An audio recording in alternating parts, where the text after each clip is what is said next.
You're listening to the Amazing Facts Daily Devotional. Today's topic, Apostle Paul, from Persecutor to Preacher, Part 3. Saul was on the warpath. Persecution scattered Christians out of Jerusalem, and when Saul, who later in Acts is referred to by his Roman name Paul, found out believers were in Damascus, set off to capture them.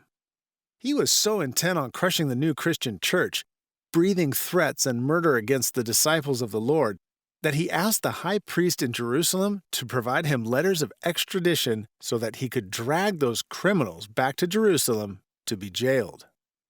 Around noon, as Saul and a group of men helping him approached Damascus, a blinding light suddenly surrounded the group, a light brighter than the sun. The stunned men fell to the ground, and a voice spoke to their leader, "Saul, Saul, why are you persecuting me?" Acts 9:4.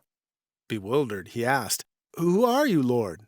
And the Lord replied, "I am Jesus, who you are persecuting. It is hard to kick against the goads." Verse 5. Trembling, Saul asked, "Lord, what do you want me to do?" The Lord replied, "Arise and go to the city, and you will be told what you must do." Verse 6. And the men who journeyed with him stood speechless, hearing a voice but seeing no one. Then Saul arose from the ground, and when his eyes were opened, he saw no one.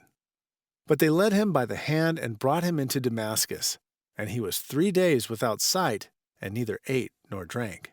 Verses 7 through 9. The Holy Spirit had been working on the heart of Saul.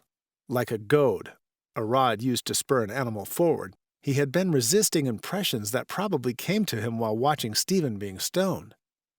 How could he, likely sitting in the council that listened to Stephen speak, overlook this man who had the face of an angel?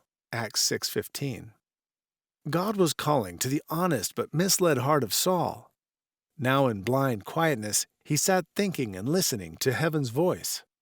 Have you ever had an experience that made you stop in your tracks and think deeply about the direction of your life? God encourages U-turns in life. Our key Bible text today comes from Acts chapter 9 and verse 1. And Saul, yet breathing out threatenings and slaughter against the disciples of the Lord, went unto the high priest. Thank you for listening to the Amazing Facts Daily Devotional.